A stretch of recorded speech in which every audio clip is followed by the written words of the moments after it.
Hello, everyone, and welcome to another episode of Make Mental Health Matter with the theme of Warrior Wednesdays because it's Wednesday already. Man, I looked at my watch the other day thinking that I had some time to get into March and then looked and I was like, it's already March 29th.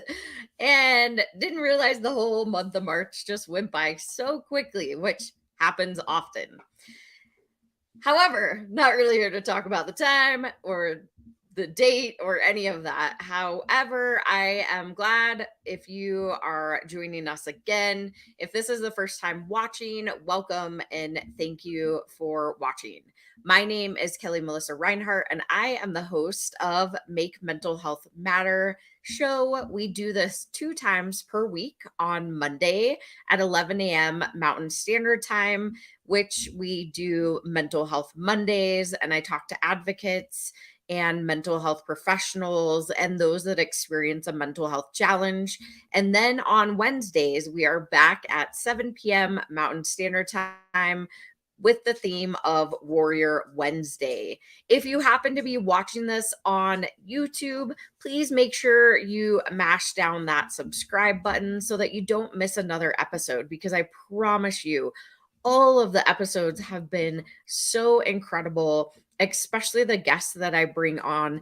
They just tend to topple over each other, and it's just incredible how it all comes together. So make sure that you subscribe wherever you watch this at. And if you're watching it on any of the streaming services, or maybe you're listening, because there is also an option to listen to the show across all the podcast channels. So, without further ado, and again, this is our second time being on Wednesday evenings for Warrior Wednesday. And I wanted to jump in. I don't have a guest this week. I made the decision. I know last week I said that I was going to start having guests and have them telling their stories about how they either got through or had trauma, how they're a warrior, what they're going through, all of those things. And that really is truly my intention for Wednesdays. However, with all the things that have been happening across the nation, I decided to really go at this show alone again, because I think it's a really important conversation that we start having, really centered around school shootings, trauma, and mental health, and what that means to our youth, but also as parents. And I am a parent myself, so I 100% get it also. And I think it is a shame. Well, I don't know if shame is the right word, but I think it's interesting how, at least for me, and I don't know if you experience this, but I am excited for the end of the day when I get to go pick up my kid, because I know at that moment that they're safe. And I don't think that that should be the way. That should not be the standard. It shouldn't be the feeling that we're having as parents. And school should be that safe space. But I think there's a bigger conversation that we need to have here. And I'm not going into anything political by any means. That's not my intention. I don't judge. I am very non judgmental. I try to look at all aspects from all different sides. It's not about me. We all experience things differently. And that's what I want you to understand, is that we can get as angry as we want and we can blame whomever or whatever as much as we want. But really, truly, the conversation that needs to be had is, what are we doing about the mental health crisis? And that is really the biggest point that I want to make. One, you're watching Make Mental Health Matter. That's what I talk about. Everything that I do is centered around mental health and suicide prevention education. And the reason that I do that, if you didn't happen to watch last week and you didn't hear my story, I lost my middle sister to completed suicide on February 20th, 2017. And for me, I wasn't educated. I had no idea what she was going through. But over time, I have gained a ton of certifications, a ton of uh um I'm like, what's the word? Education around mental health and suicide.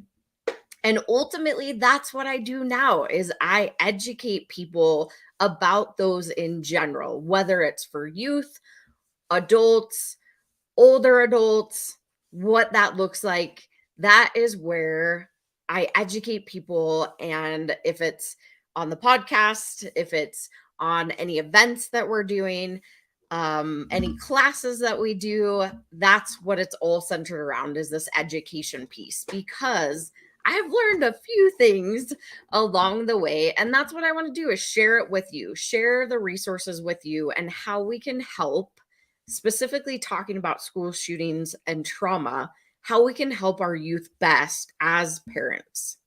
Because, like I said earlier, I have this fear as a parent of dropping my kid off at school. And the best thing that I do in the day is when I can go back and pick them up because I know at that moment that they're safe. And that shouldn't be my reality. And it really hasn't ever been my reality up until the last couple of weeks. So I'm in Colorado, and wherever you're watching this, thank you again for watching. But we as a country have experienced a lot of loss, and really specifically around schools, the trauma that comes with school shootings. As you have heard, or maybe you didn't hear, some people don't watch the news. I don't tend to. However, my husband, he does, and I usually am informed, and I do try to stay up with all the things that are happening. I just don't necessarily always watch the news. But I did. And you most likely heard about the school shooting in Nashville the other day, which killed 3 youth and 3 adults. Well, a lot of people didn't hear about the school shooting that happened at East High School in Aurora, Colorado. And it was 2 adults that were shot by a student. The student ended up taking his own life after all of this happened, and he was 17 years old. But that's something that didn't necessarily get into the news across the nation because I don't know why. I'm not the media. I'm not looking to be the media, but I have a platform that I can talk about this. And I think it's important to know. Well, you may or may not have heard also that 2 weeks prior to that, there was another shooting at East High School outside the school, but another youth was killed outside the school. They don't know if it was gang related. I don't know if they've announced that or not. Not really the point of what I'm trying to say, but the point is that there were 2 shootings at one school in Colorado. That's a lot of trauma. Whether you know the people, whether you saw it, whether you heard it, or maybe you just found out about it. It's a lot of trauma for our youth to go through. And it makes them feel potentially very unsafe going to the school that they've been going to for so long. Also, with the school in Nashville, the same thing. It's this space that's supposed to be safe. And they do everything, the school districts and the schools themselves. I know specifically in our school district that they do try.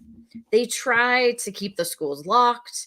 They try to have security in place and going around. Does it happen? I don't know. I do know the doors are locked. Again, not really necessarily the thing that I want to talk about, but I want you to understand the background of what the districts are doing and not doing. I don't know if I'm going to go into the not doing, but they try to make it safe by locking the doors during school hours. You have to buzz in. They have put safety plans in place. The kids do drills, which is alarming almost in itself. But I know, at least with my son, they did a double drill a couple weeks ago, which was an armed shooter and a lockdown. they're two different emergency scenarios that they have them practice for. But I think about when I was in school, the only drill that we had to do was for fires. That was the drill that we did, was fire fire drills. And we would have to go into a certain area, or tornado was the other one. So fire and tornado drills, those were the only ones that we ever practice. And now in schools they have lockdown, they have emergency, they have active shooter, they still have fire drills, they still have um tornado drills, at least in Colorado. And I know, like in California and those places, they have earthquake drills. So now we're just adding even more, which is great that we're preparing potentially for these scenarios that we never know when they're going to happen. But as a child, that can seem really scary. And I think we don't have and I'm not saying not everybody, but the conversation needs to happen more often. I know that I specifically had to have a conversation with my son when he was maybe 4, about gun safety. And for me as a mom, I was like, 4 years old? Why am I talking to my kid about this? And it just didn't seem like something that I would have to do until he got older. But unfortunately, I had to when he was that young. The situation was that he found a BB gun. He thought it was a real gun. When he explained it to me, I freaked out because I thought it was a real gun. And so we had to have the conversation when he was 4 years old about gun safety. And you don't think as a parent, you're like, there's no way that they comprehend that information at 4 years old. But I have to tell you that they do. They absolutely do. They understand what's going on. And I think it's our insecurities as parents. We're like, well, if we don't talk about that, maybe they won't learn about it, or maybe it'll just go away. I don't know what the thought is, but or maybe we're newer parents like myself, and I didn't know that this was a conversation that I needed to have. And it wasn't something that we talked about as I grew up. As I got older, or at least I don't remember it. As I got older, then we had those conversations, but it's not something you want to talk about. And so this goes into all the conversations that I consistently talk about through my nonprofit, through my speaking business, through media, through these shows, is that the conversation needs to happen. And how it can happen in a lot of different ways. So I'm going to really truly dig in and give you some tangible tools that you can utilize as a parent, as a caregiver, as a teacher. Even if you're watching this and you're a student, maybe you're an older student and you want to utilize these tools to help others within your school, that's totally cool too. So, but I think it's important that we have these conversations because trauma happens to all of us. We can't avoid it. And trauma looks very different for all of us. I know that we talk a lot in society, in the mental health world, about trauma informed and being trauma informed. That means that you are informed that everybody experiences trauma in a different way. What could be traumatic for me may not be for you.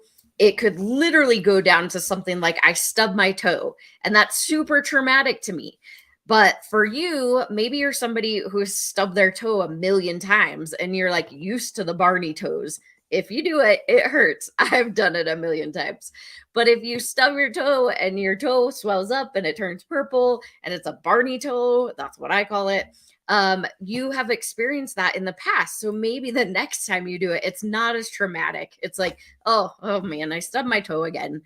But somebody who hasn't experienced it, it's very traumatic for them.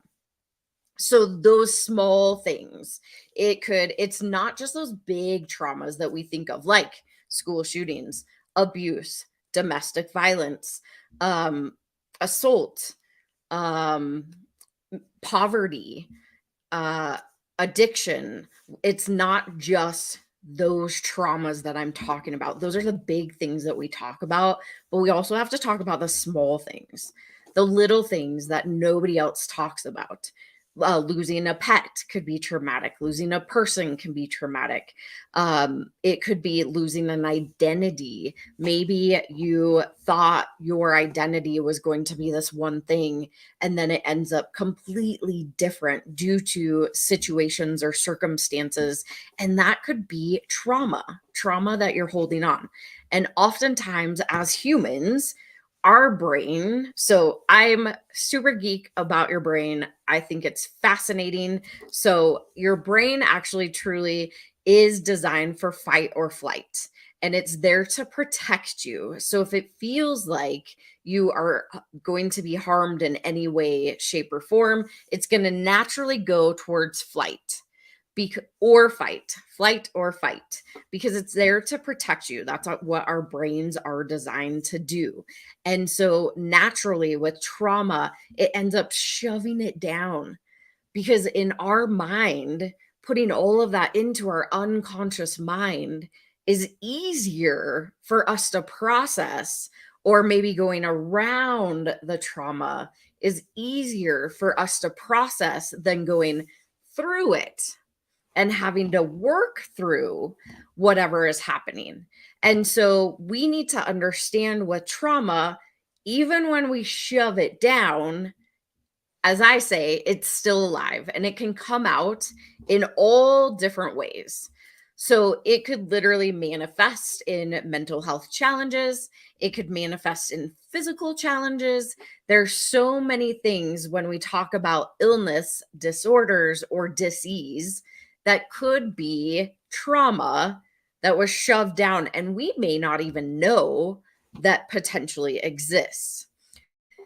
So when we have things like school shootings, or we have I'm trying to think about other scenarios. So school shootings, or maybe they lost friends, maybe they were bullied, maybe they happened to trip and fell, and everybody saw them. So I'm talking about youth specifically, but they saw them, they started laughing, and they got really embarrassed. That's trauma.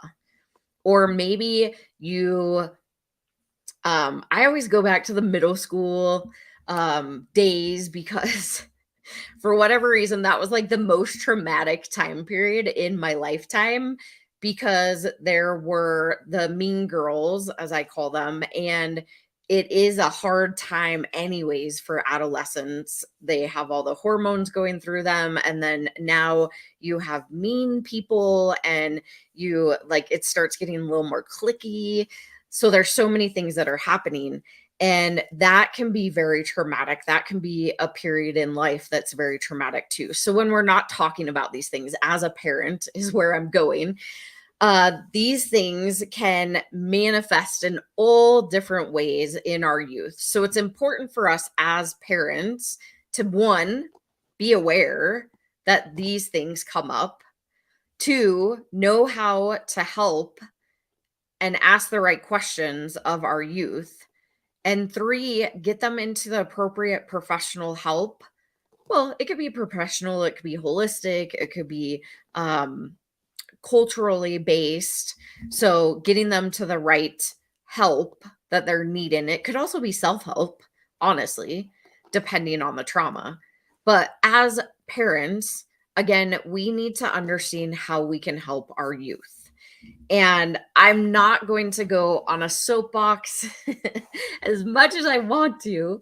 I'm not going to go on a soapbox, but I do want to say, before I go into my techniques and giving you like those tips, I do want to say that the conversation needs to be had about mental health resources. And especially when we're talking about school shootings, we saw in this Nashville shooting that it was an adult going into an elementary school that, from what I heard, they went to at one point in time, and they felt like they didn't get the support that they needed while they were at this school. they held on to that as they grew up. They didn't let it go.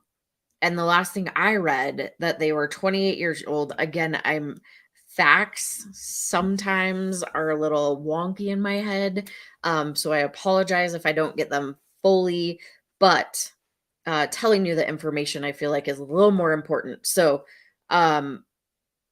being an adult and going into that situation and knowing what you're going to do and knowing that you held that resentment for that long because you didn't have any outlet, you didn't have a way to work through it, or maybe you tried and you didn't get the help that you needed. That's what we need to talk about, because I often, too many times, hear of situations where, and I can tell you this from other people who I have talked to and done the research about, they really truly knew that they needed help. They went to go get the help. They walked into, whether it was a facility, a office, like a doctor's office, a counselor's, a psychologist, a mental health facility, and they were told that they couldn't get help. And that is not okay. That is absolutely not okay to have that scenario happen when somebody who's in need really truly needs help. Because what we're doing in those moments, and what people have told me in the past, is that that is the moment where they lose all hope. Any little tiny shred of hope that they had is now gone. How does that feel as a person that gets all this energy up to go get help and finally asks, and they tell them that they can't give them help? And now they feel broken and there's nothing left. This is what we need to talk about. It's not about the guns. It's not about the people. It's not about blaming it on anything or anyone or anywhere. It's about the resources that we're not providing to the people that need it the most. And that's why I want to give you tangible tools as a parent. And again, oftentimes things that come to me or that I say, I want them to be helpful for you. And if they're not helpful, as I most often say to people, is throw them away. It's okay. Maybe we don't see eye to eye. Maybe what I say doesn't resonate with you. And that's okay. It's absolutely okay. But I also want to give you some tools that I have learned and provided to others that have helped them in the past. But before we do that, we have to break for the short commercial, and we'll be right back.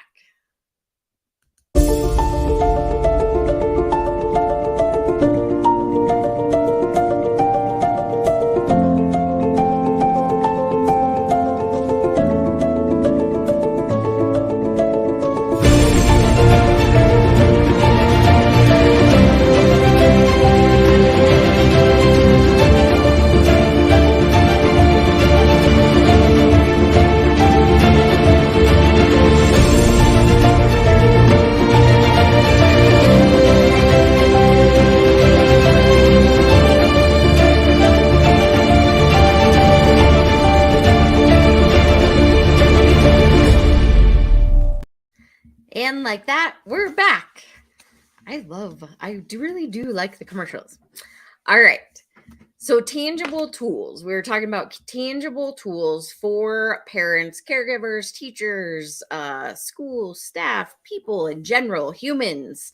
These are tangible tools for you to help our youth process through trauma and allow them the safe space to really have those open conversations with you, with somebody else in their life. And I want you to know that it really truly it really truly could potentially only take one caring, trusted adult to really impact a youth's life. That is a proven statistic that I train often.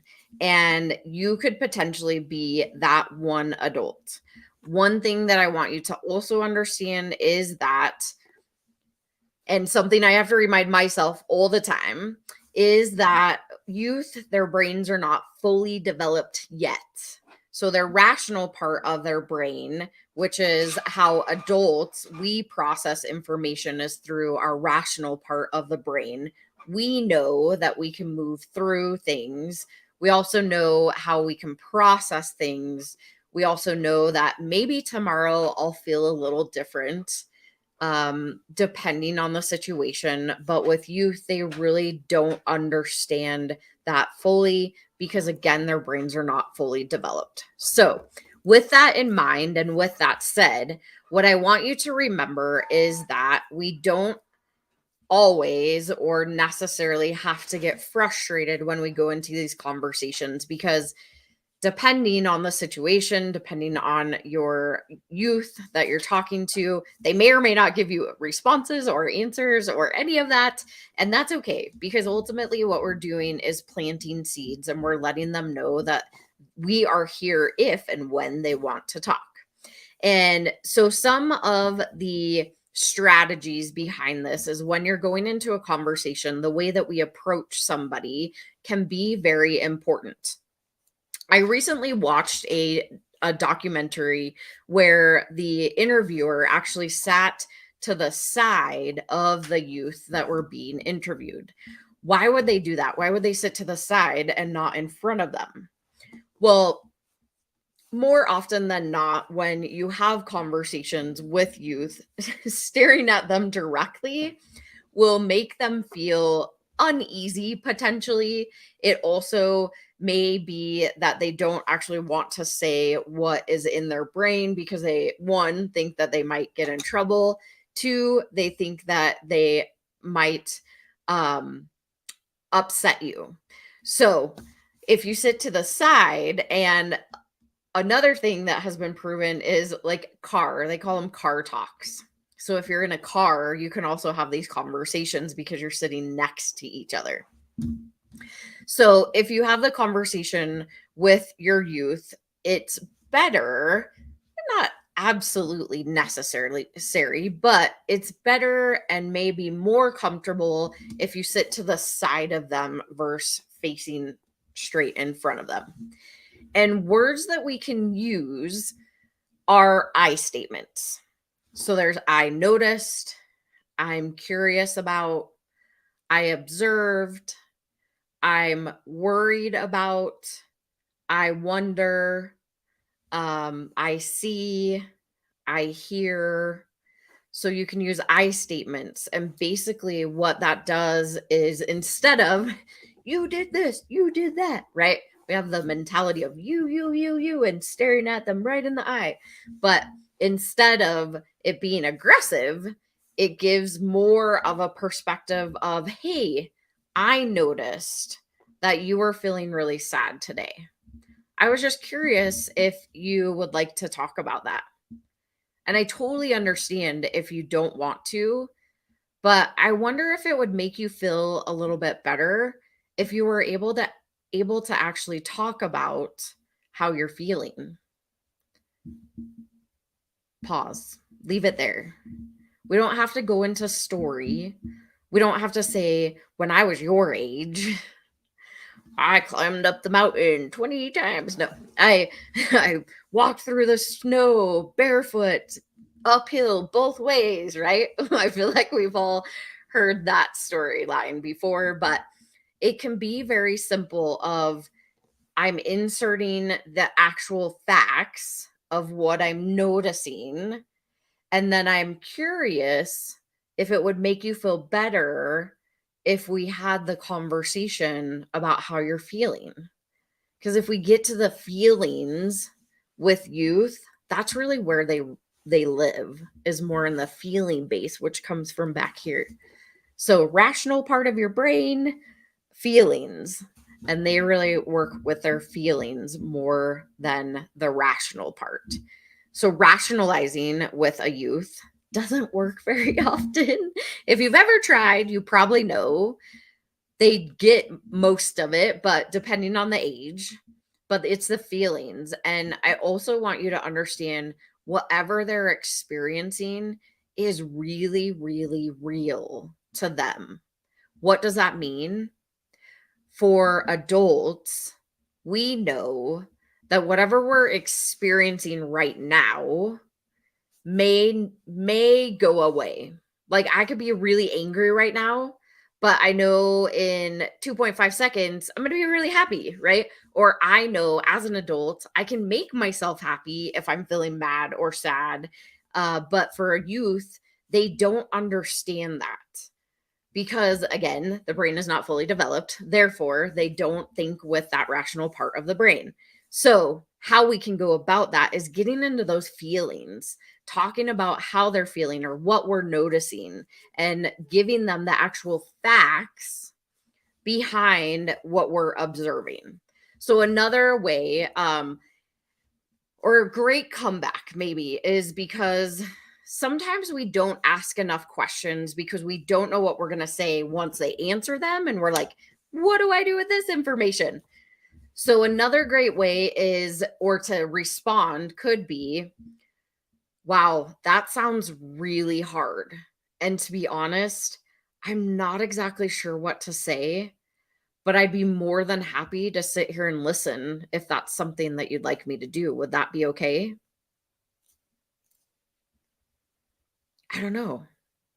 They may be like, "Oh, sure, but if I talk to you, are you gonna judge me?" Right? Like, these things come up too. Are you gonna judge me? Are you gonna pick at every single little thing that I say? Are you gonna try to talk over me? Because normally, isn't that what parents do? Hmm. Something to consider. So we can use different words when we go into these conversations because words that we say, whether it's to ourselves or we say to others, is really important.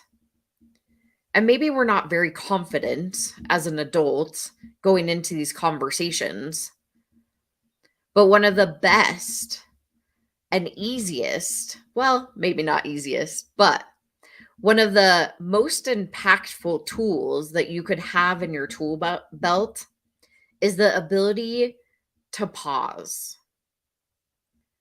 the ability to be silent and just simply listen. Listen to the words that somebody's saying. Listen to what they're actually feeling and don't judge what's coming out. We may or may not agree with everything that our youth does or says, their behaviors, their decisions. We may not agree with those, but we can definitely understand. We can take those moments of pause and feel really uncomfortable in the uncomfortable to be able to have these hard conversations with our youth. Because the last thing that we want to do is have them experience a school shooting or have them experience a lockdown or have them experience any of these things that we could not even imagine that they have to go through as youth today. But what we can do as parents is we can listen and we can be non-judgmental about the things that are coming out of their mouth or maybe not coming out of their mouth. And I know that oftentimes another tool that I want to give you is that we're conditioned to believe that self-harm is a bad thing. Sometimes it's just a release. It's not a good coping skill by any means, but it is a coping skill. And how I want to explain this to you is if you think about a pot of boiling water. It's boiling, boiling, boiling. It's got a top on it. Well, somehow it's got to release the steam. The steam has to get out one way or another. Otherwise, it's going to boil over. That's how I want you to think about self-harm or cutting. Is you have this pot and somehow you have to release that steam. Most of the time, cutting or self-harm is just a release. And yes, it's a negative coping skill. So we have to learn how to build in positive coping skills other than this negative one. But it doesn't necessarily mean that they need to go into a mental health facility. It doesn't necessarily mean that they are the worst person in the world and they're going to die. Most adolescents who self-harm do so without the intention to die by suicide.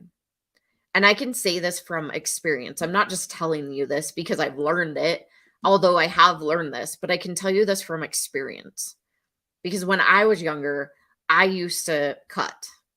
It was a learned behavior for me. One of my friends showed me. I didn't even know what it was until they showed me. And then it became my coping mechanism. When I felt really, really mad or I felt really, really upset, I didn't have a release. I didn't know how to release that energy. I didn't talk to my mom about it. I didn't talk to my friends about it. Like, they're going to judge me. But I had this learned behavior and this coping mechanism that I was given, and I used it. There was never an intention to die by suicide. The intention was just to release some of the pressure. And for some reason, when I would cut myself, although it would hurt, sometimes it wouldn't, sometimes it would, depending on how numb I felt at the time. But when I saw the blood, that was a release for me, which sounds really interesting as I say that out loud now. But this was a behavior that I did until I was able to build in positive coping mechanisms or have another way to release the pressure. So this also warrants a conversation. It's not the conversation of stop cutting yourself. What are you doing? Why are you trying to hurt yourself? We need to go talk to a specialist. We need to go talk to this person, unless there is a real emergency, like they're bleeding all over the place, or there's like a life-threatening emergency. They're doing it with the intention to kill themselves. Most of the time, though, it's not. And if it's hidden in places like some people do it on their hips, some people on their legs, on their bellies, places like I've also heard under arms. Mine were on my ankles and or like on my wrist. But they were like little tiny. It wasn't like, yeah, anyways. It wasn't ever like deep enough that it like bleed. It's like a little tiny scratch. And so if they're hidden, it's usually not with an intention to die by suicide. Most of the adolescents who like really truly like cut in places that you can see and there is that potential of bleeding and all those things, then we need to have that conversation and get them to the professionals. But I think the negative coping mechanism that I'm talking about, which I used to engage in, that warrants a conversation about, hey, I noticed that you have cuts on your insert body part. I'm curious if you'd like to tell me about that. Or I don't really know too much about cutting. I was wondering if you might be able to tell me a little bit more about why you do that. Maybe they don't know. You might get those situations too, as they don't know. They learned it. It's a learned behavior more often than not. Or there are also like the choking game. That's another one that's not in the news as often as it used to be, but it still happens when kids put things around their neck, not with the intention to die by suicide, but the intention to choke themselves out, which ultimately like makes you pass out and it gives you this sense of euphoria. I can also speak from experience from that one. We used to call it the color game. I don't know where we got that name, but it was like breathe heavy, go up against a wall, and pass out. I don't know how we got that information, but we did. And the whole thing about what I'm saying to you right now is I'm not giving you these things to go out and do by any means. If you are a youth watching this, do not try these things. They are not good for your brain. Cutting off oxygen to your brain is not okay. But the thing that is happening is that kids are not being able to be released from whatever they're using, whether it's a scarf or a belt or whatever it is, and they're dying. It's not a good game. It will kill you. So don't do it. But if you are doing it, and that is a way that you are coping with whatever is going on, find somebody who you can talk to. And maybe it's not your parent. Maybe it's not your teacher. Maybe it's not your coach. Maybe it's a friend's mom. Maybe it's the neighbor. Hopefully you have at least one trusted adult that you can talk to. And I'm saying that directly to the youth, anybody that's watching this. I'm not giving you these ideas to go out and do them. I'm giving you the experience of what it was like when I did them. I'm going to be 43 years old this year. I almost forgot the age, but it's been a long, long, long time since I ever did any of those experiences. But the piece about that, and parents, I want you to hear me, is it's been going on for a really, really, really long time. This is not a new thing. And with bullying and all the pressures that they're having these days, everybody's got their cell phone. Everybody can take videos. You can't get away from what's happening in the schools today.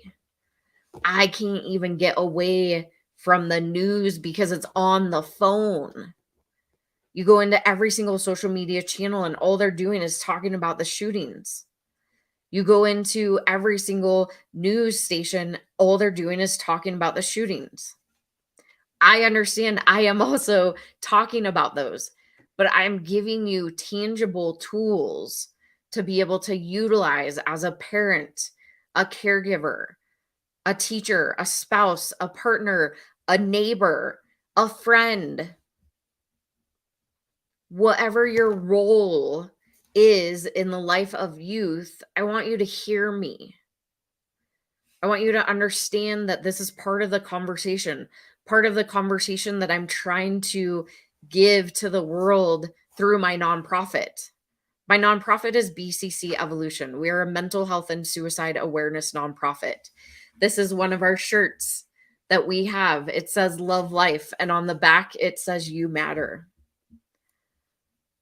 Because I want people to hear the message that life is worth living.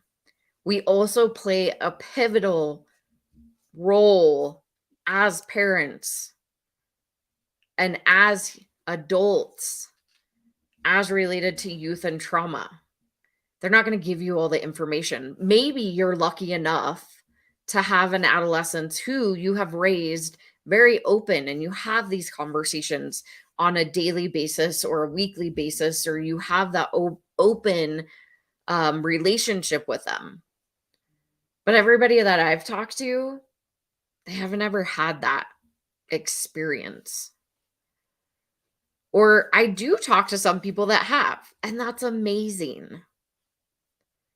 But how can we open up this dialogue even more? How can we be that one trusted adult in the life of a youth that could ultimately change or save their life? It's not about school shootings. It's not about the trauma. It's about how do we use the information moving forward and have these conversations. So I hope that this information has been helpful. Again, like I said at the beginning, if it's helpful, great, take it in. Use it, try it, see what it does. If it's not helpful, throw it away. Be like, lady, you have no idea what you're talking about. And that's okay. But what I have learned from conversations, events, certifications, education, the massive amounts of those that I have been doing over the past 6 years after my sister passed. These are tangible tools that people use. I've learned them. I've used them. How do we have those conversations with our youth so that the traumas that they're holding on to, like this school shooting, a 28-year-old walked into an elementary school and killed 6 people, 3 of them being students, 3 of them being faculty and staff. They held on to the trauma from the school for that long and never let it go. And ultimately, that's how it came out. So, what's the conversation that we have now moving forward with the youth in our life? And whether they were part of this community or not part of the community, it affects us all. That's the conversation that we need to have. It's not about the guns. It's not about the school procedures. It's not about anything else outside of that. It's the fact that we don't have access to the help and the resources that people so desperately need in this nation.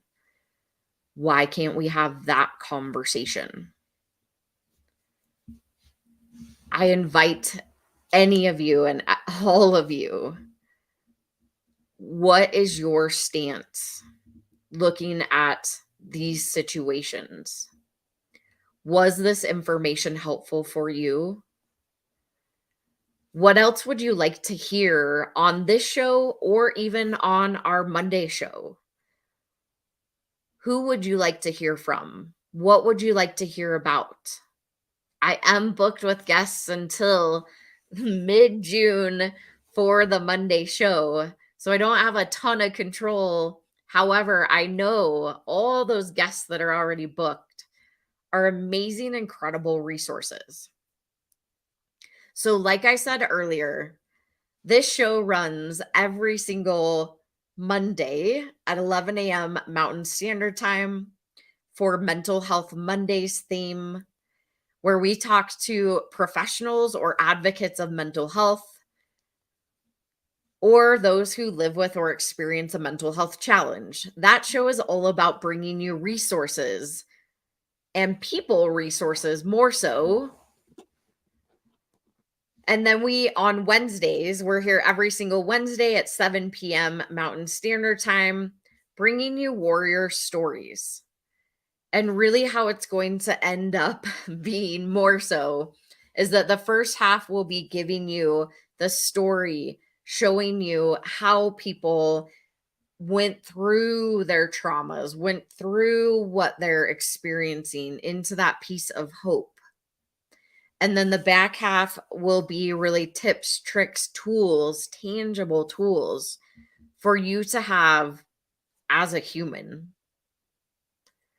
So I would love for you to join me, whether it's on Mondays or on Wednesdays, for the Make Mental Health Matter show on E360 and Achieve TV channel.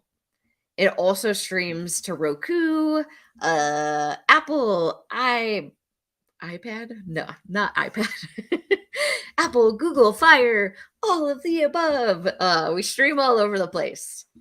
Also onto YouTube and Facebook and so many other platforms. You can even listen if listening's your thing, not so much watching. You can also do that on any of the podcast platforms like Spotify, iHeartRadio.